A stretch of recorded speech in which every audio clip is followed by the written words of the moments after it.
Assalamualaikum warahmatullahi wabarakatuh dan salam sejahtera kesimpanan pada hari ini lagi. Dan anda boleh lihat kami ada logo baru yang menarik untuk anda semua, dan kami harapkan anda menyukai logo baru kami. Dan kami punya kamera yang berkualiti tinggi dan background serta audio sudah jelas. Namun kita ada masalah teknikal dengan mikrofon lagi satu, kerana tidak mengeluarkan apa-apa bunyi. Dan kami mulai berita pada hari ini. Majlis Permulihan Negara MPN bersetuju untuk membuka sempadan negara sepenuhnya seawal 1 Mac ini tanpa melakukan kuarantin wajib. Namun demikian, pengurusnya Tan Sri Muhyiddin Yassin berkata ujian COVID-19 perlu dilakukan mengikut syur Kementerian Kesihatan KKM sebelum berlepas dan sebalik tiba di pintu masuk tamu negara. Menurutnya, MPN memutuskan demikian selepas mendengar cadangan Ketua Pengawal Imigresen Datuk Seri Khairul Dzaimee Daud bahawa ini pembukaan sempadan negara perlu dilaksanakan secara terancang dan berdasarkan penilaian risiko, katanya pada sidang media selepas pengurusan mesyuarat MPN kedua di sini pada Selasa. Mengulas lanjut, Muhyiddin berkata pembukaan sempadan antarabangsa itu adalah tepakan kepada semua negara. Beliau turut menyifatkan ia sebagai satu keputusan yang baik dan merancangkan semula pemulihan sistem ekonomi negara. Dengan ini, katanya ia akan membantu industri-industri yang bergantung kepada pelancongan untuk bangun semula. Perempuan Universiti Sains Islam Malaysia USIM cedera selepas bas persiaran yang dinaikinya terbabas dalam langkah sebatang pokok dan kemalangan di Bandar Baru Nilai di sini pagi Selasa ini. Pegawai bomba kanan 2 Balai Bomba Penyelamat Nilai Raihan Cik Mat berkata pihaknya menerima panggilan kejadian itu pada kira-kira 7.40 pagi. Katanya bas itu membawa 17 pelajar dan sedang dalam perjalanan ke USIM. Katanya kesemua pelajar itu dihantar ke Hospital Tuanku Jaafar HTJ dan Ambulans Unit Bantuan Perkhidmatan Kecemasan EMRS dan Kementerian Kesihatan. Pelajar daripada bukan kelas peperiksaan yang bercuti sempena Tahun Baru Cina tidak dibenarkan kembali ke asrama. Sebaliknya, mereka perlu mengikuti proses pembelajaran dan pembelajaran di rumah PDPR masing-masing, kata Menteri Kanan Pendidikan Datuk Dr. Razzie Jidin dalam satu kenyataan. Menurutnya, Kementerian Pendidikan KPM membuat ketetapan itu sebagai usaha mengawal jangkitan COVID-19 serta menengani calon sijil pembelajaran Malaysia SPM. Secara umum, katanya sesi persekolahan tahun 2021 dan 2022 bagi penggal ketiga yang bermula 9 Januari lalu berjalan dengan teratur dan lancar.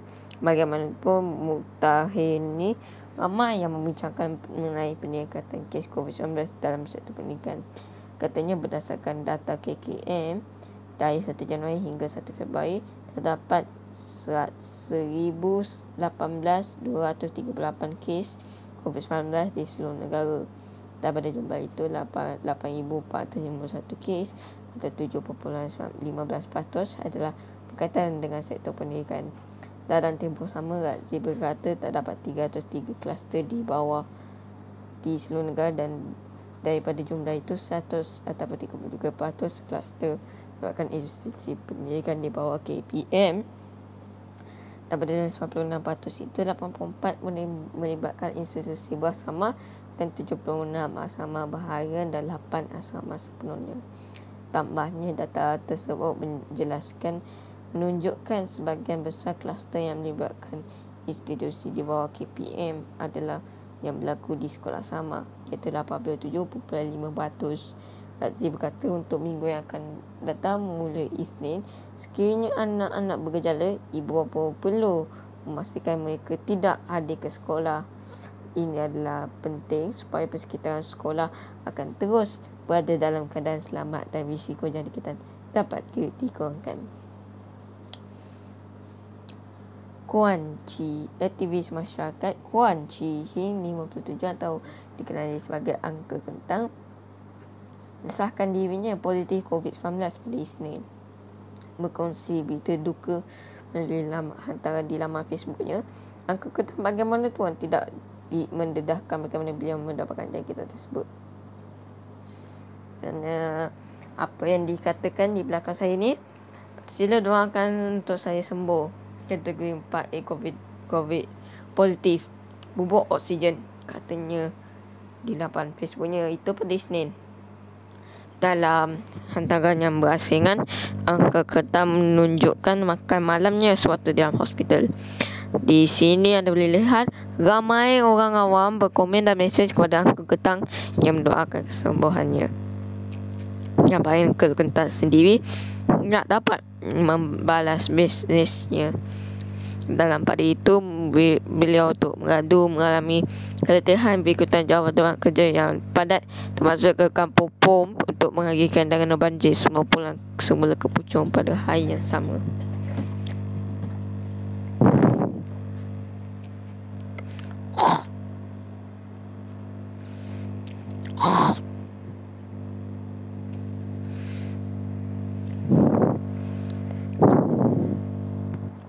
Luar negara. Gubernur New Jersey telah menaik balik keperluan memamerkan pelitup muka di semua sekolah di negeri itu bermula awal bulan hadapan. Gubernur Demokrat Phil Murphy membuat pengumuman berkenaan pada Isnin di mana pemakaian pelitup muka di sekolah diumumkan berakhir pada 7 Mac. Pengumuman itu juga sebagai langkah besar ke arah kembali normal sebalik lonjakan varian Omicron semakin berkurang kan. Bagaimanapun, sekolah-sekolah persediaan bebas untuk meneruskan pemakaian pelitup muka. New Jersey adalah salah satu daripada 12 negeri yang mengadakan mandat pelitup muka di sekolah. Menurut Akademi Keselamatan untuk Dasar Kesihatan Negeri, patuan di Indonesia telah dilaksanakan sejak kelas bersemuka disambung semula pada September 2020. Mari kita lihat cuaca untuk hari kebesokan harinya.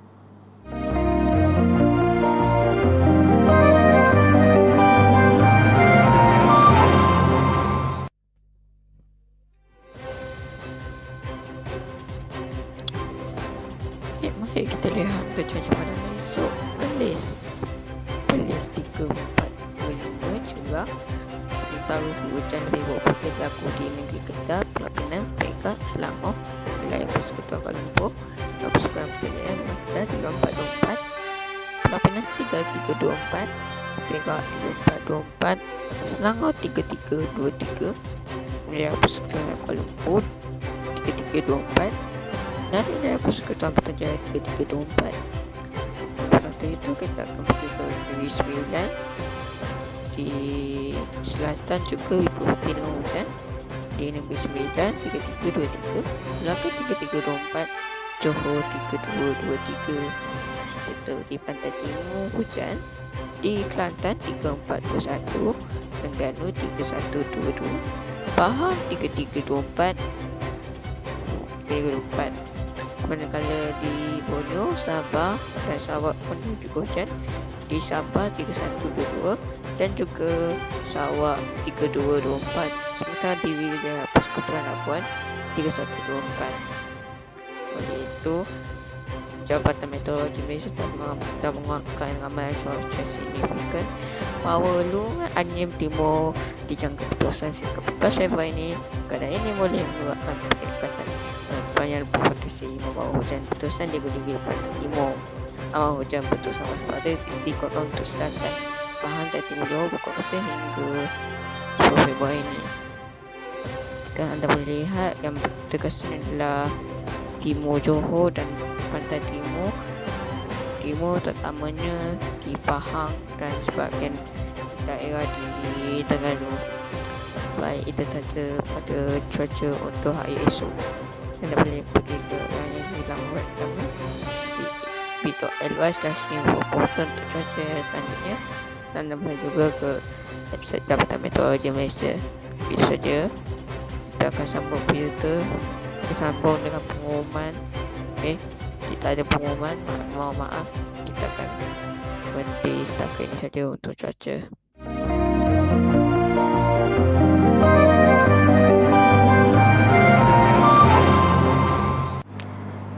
itu satu pada hari ini. Jangan lupa untuk follow kami di Central Info MY dan subscribe kami di YouTube Si Info Malaysia. Sekian, wassalamualaikum warahmatullahi wabarakatuh. Jumpa lagi.